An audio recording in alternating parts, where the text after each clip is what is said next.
Once upon a time, we were speculating about Assassin's Creed Mirage and what it could entail. Fast forward to today, and the game's release is only a month away, and as we get closer and closer to that sweet release date, we're learning more and more about what this game has to entail. In this video, I'll show you some pretty interesting details that I've uncovered from all the gameplay and the cinematic footage, to give you a better grasp of what Mirage is actually going to look like. So, let's take a look.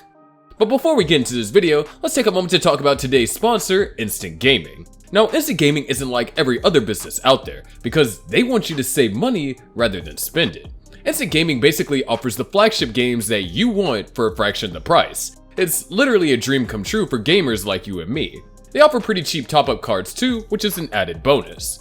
Right now, you can grab titles like Assassin's Creed Valhalla for 80% off, Assassin's Creed Odyssey for 84% off, and Assassin's Creed Unity for a whopping 94% off. Even got brand new titles like Starfield for over 20% off right now. So if you want to get your hands on the flagship games for a fraction of the price, make sure you head to the link in the bio of this video. And hey, there's no need to thank me. Storyline has always determined the success or failure of Assassin's Creed games, and this is all the more important for linear narrative style installments like Mirage. Luckily, from what we've seen, the background for Mirage looks very interesting. So Mirage is set way back in the 9th century Baghdad, following the assassins Basim's journey through the golden age of Baghdad. We've seen Basim before in Assassin's Creed Valhalla, but at this point, he was already a fully fledged assassin. But Mirage will follow his story when he was much younger. Ubisoft's overall aim with Mirage is to take the franchise back to its roots of a story-driven narrative with a focus on stealth, marking a step away from the massive open-world games that we've been used to seeing over the past few years. We'll talk more about this a little later on, but it's worth mentioning here just to set your expectations on what Mirage is and what it isn't. We've actually got a bunch of videos on this channel going into far more detail about the background and story of Mirage, so if you want to find out more, make sure to check out the other videos on the channel. Normally, whenever I bring up a release date, it's bad news, because let's face it, Ubisoft isn't the best when it comes to sticking to deadlines. However, the release date for Mirage has actually just been pushed forward a week to October 5th rather than October 12th. The reason for this is that Mirage has gone gold, which is just a fancy way of saying that it is in great condition and is pretty much ready for release. Now, Ubisoft would like to have you believe that the reason for this is down to their sheer magnificence as a company, but realistically, it's because they pushed the release of the new Spider game back by 2 weeks. But I mean, hey, you won't hear me complaining. Now, one pretty disappointing thing that we've learned ahead of these release dates for Mirage is the fact that once it's released, that's it. Ubisoft won't be launching any DLCs or post-launch content. This is likely due to the fact that Mirage was never intended to be a standalone title, and Ubisoft originally intended it to be a DLC for Assassin's Creed Valhalla.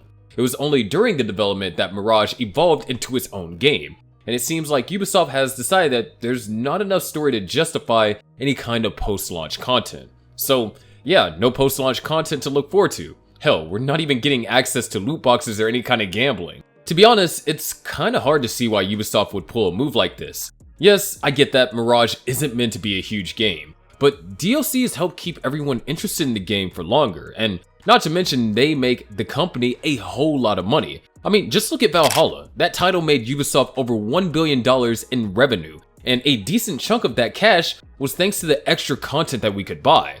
Especially knowing Ubisoft, why wouldn't they try to milk Mirage for all the money they can in the same way? The only in-game thing you'll be able to buy alongside Mirage is customization bundles.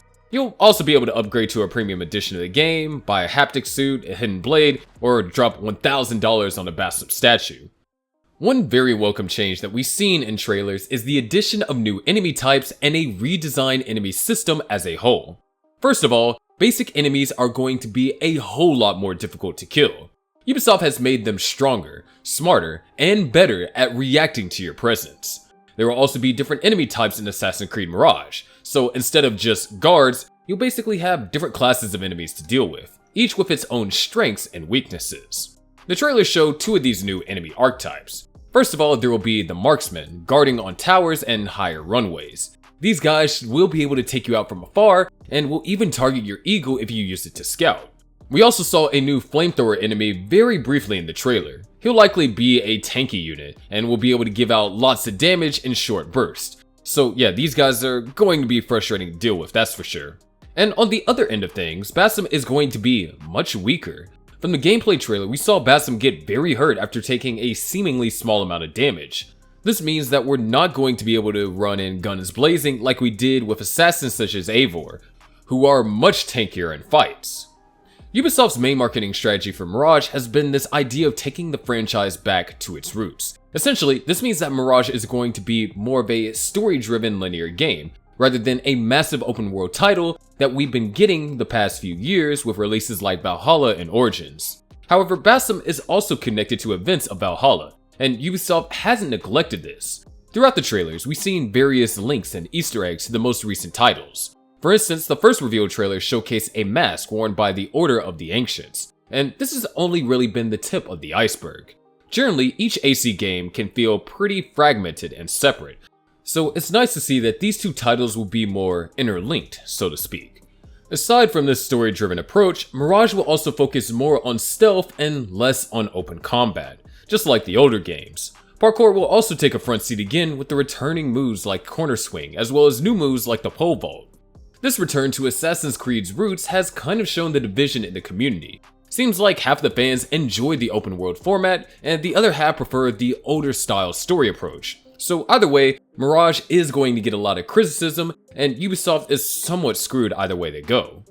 On the subject of open world titles like Valhalla, do you remember how huge these maps were? I mean, it could take you like an hour to get to your destination sometimes. And while a lot of people love this, there's no denying that the map did feel a little sparse. Yes, there was a lot of breadth, but there wasn't much depth. With Mirage, Ubisoft is taking the opposite approach. They're opting for a smaller, dense map, which promises to be much more immersive and feel bigger thanks to everything that's going on all the time. The map itself will be divided into 4 main districts, each with its own unique vibe. So far, we've seen an industrial district and the main city center, and these do look very different, so should help the map feel bigger than it is.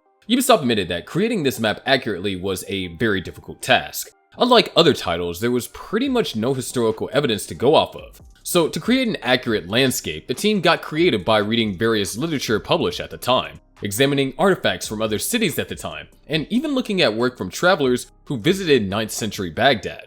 Historical accuracy has always been a priority with Ubisoft. It both helps the game feel more realistic, and it's also a respectful thing to do, so it's great to see that so much effort is going into creating the map to be as accurate as possible.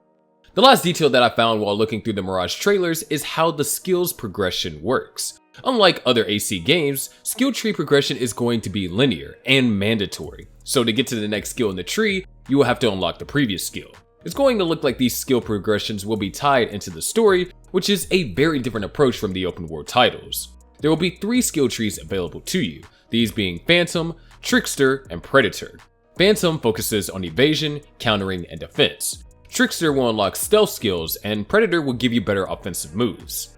So there are 7 details you probably missed from the recent Assassin's Creed Mirage trailers. Overall, this game is looking to be like a proper OG style Assassin's Creed, and if this is your kind of thing, then you'll probably love Mirage. But if you're more of a fan of the open world titles, then this one might disappoint. Of course, let me know your thoughts on Mirage in the comments below. Are you team story mode or team open world? And if you enjoyed this video, make sure to check out our recent analysis on the stealth elements of Assassin's Creed Mirage.